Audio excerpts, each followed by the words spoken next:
Продължаваме с интересните гости, защото не всеки ден срещаме такива хора, които имат по-различни способности от нашите. Нашият гост може да борави еднакво добре и с лявата, и с дясната ръка, че даже с единия крак, особено когато става въпрос за рисуване. Много ми е приятно да посрещна Георги Георгиев. Здравей, добре дошъл в нашото студио. Тук вече дори имаме импровизирано ателие, защото ще рисуваме само след малко, но преди това искам да те попитам, това хоби ли ти е? Художник ли си? Завършил съм художествената гимназия и художествената академия. Занимавам се с рисуване, може да се каже, преди да мога да говоря. Тоест, талант ми е. Бил съм на година и 6 месеца, година и 8 месеца, когато съм почнал да рисувам. Не съм можел да кажа кремвирш. Съм рисувал кремвирш, като искам да ям. Много хитър начин е това. Отказвам да говоря, но мога да ви нарисувам каквото искам. Добре, вярно е, че си получавал двойки по рисуване в художествената гимназия? Да, много. Как така? Може би сега чак разбрах учителите са какво са имали предвид под термина сухо рисуване. Те какво ти казаха? Рисуваш много сухо? Сухо, да. Сухар. По-точният термин. Сухар. Че страшно звучи. Да.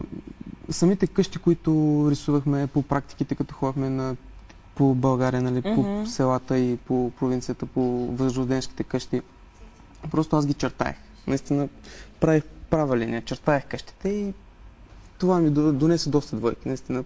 А те какво искаха? Искаха да е по-живо, по-криво да е. Ти как го постигна? Постигна ли го в крайна сметка? Постигна го, започна да рисувам с лявата ръка. Това беше начин. Това беше начинът да, нали, самата лява ръка да не ме слуша толкова добре. Как ти хрумна това? В смисъл, повечето хора сигурно ще се откажат и ще се казват, гледайте си работа, аз така си рисувам. Баща ми така. Един ден бях вкъщи и имах, мисля, че беше на някаква тема, разминаване или нещо такова. Бях нарисувал една кола отвътре, но бях изчертал до безобразие всичко. Да. И бяха ми писали поредната двойка по композиция. И той вика, що не нарисуваш с лявата ръка? И нарисувах я, получих първата шестица, дигнах ръцете вкъщи така радостен от кеф и започнах с лявата. Година и половина рисувах само с лявата ръка. Само с лявата само ръка? С лявата. И за съжаление... в един момент реши, че и с двете... В един момент, това беше първи курс в художествената академия, когато преподавателят ми по дизайн каза, че само Пикасо рисува с двете ръце едновременно. Как, огледално ли рисуваш? Значи мога и огледално, мога успоредно, мога и диагонално. В смисъл, едното да е с главата нагоре, едното с главата надолу. Това е много трудно всъщност. Като карти за игра ли? Така ли? Да си го представя. Да. Аз не мога в главата си го завърти. Добре, какво може да ни нарисуваш сега и да видим как става този номер? Каквото кажете. Няма проблем. Нямам задръжки в рисуването. Какво да нарисува, колеги? Я кажете нещо, помогнете. Мен ще нарисува. Много е трудно мен да нарисуваш, нали? Да. Всъщност какъв... Благодаря ти, много ти благодаря. Знам, че животни обичаш да рисуваш. Да, но рисувах кончета, лъвчета, нали, принципно, ако зрителя отсреща, нали, аз го показах наскоро. Нашата продуцентка е Зодия Лъв. Зодия Лъв. Ако нарисуваме една лъвица, такава красивичка с разтрош. С главата надолу или с главата нагоре? И с главата надолу, и с главата нагоре. Добре, така да почнем. Ето лъвчето. Накрая ще напишем Виолета Малинова.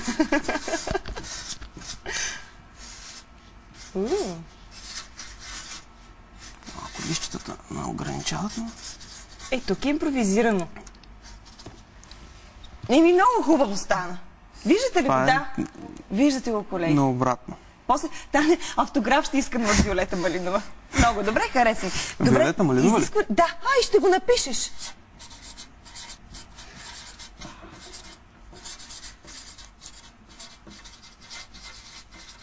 И как го написа, бе, човек? Чакай сега, аз повторя как да дойда да го прочета. Това добре. То си е нормално.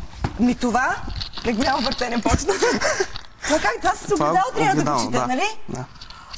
Супер! Уникални неща. Иначе по принцип, нали, не е проблем да го нарисуваш успоредно, да. Това мисля, че даже е по-лесно. Да. Ето, нали... Пеперудите са много модерни. Не знам дали знаеш този сезон. Лъвчетата, ако ги направим така да стане по диагонала. те се обръщат. Добре, ти смяташ ли, че това е някаква такава наистина особена способност на мозъка? Не всеки човек може с такава лекота да го прави. Тренирал ли си много време? Нищо не съм тренирал. В смисъл, аз затова просто го можеш. Всеки път питам, кажете ми какво да нарисувам, защото реално, когато почна нещо да рисувам, вече то е тренирано. И става така, че не е реално. Но опитах се тук в България няколко пъти, питах и доктори, какви ли не. Искам да си направя някакви изследвания.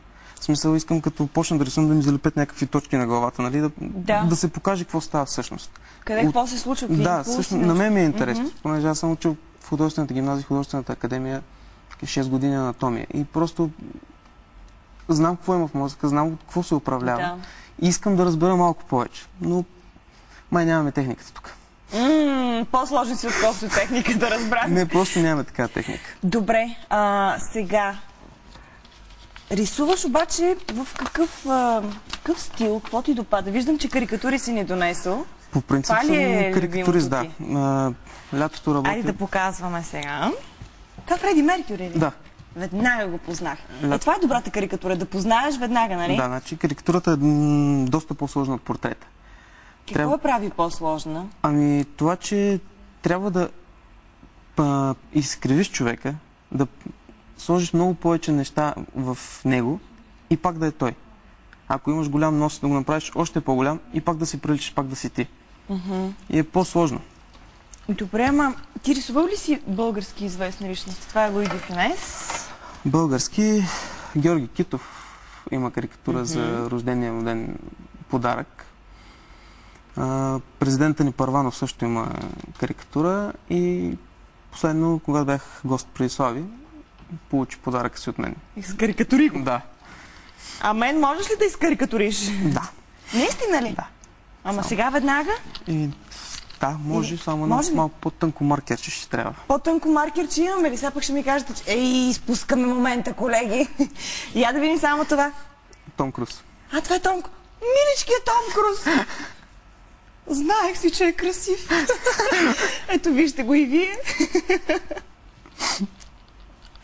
Чакай, аз започнах да се замислям дали всъщност е добра идеята да ми правят карикатура. Май така съм си добре, колеги. Какво ще кажете? Аз се занимавам принципно с тях. Лятото съм на Приморско, вече 6 години работя там. Добре, айде, сега може да не ми нарисуваш карикатура, ама ако нарисуваш, какво ще хванеш от моето лице? Кое е това, което ще оголемиш? Ще бастисаш, по-моему казано. Нали имаш чувство за хумор, да не се затегнеш? Да, определено много чувство за хумор. Първо ще направиш бузите и такива. Скулите малко ще се поразширят. Да. Брадичката леко ще се намали и ще направи една голяма усмивка и ще стане. Добре, за сега задържаме този момент. Всъщност, хората какво правят? Те пък готови. На чуж гръб, поръчват ли си хората наистина за празници, поводи? Умеете ли се забавляват със себе си в изкривен образ? Определено има така доста хора, които сядат и съжалявам, че не си нося филмчетата, които са с реакциите на хората да се виждат с смеха.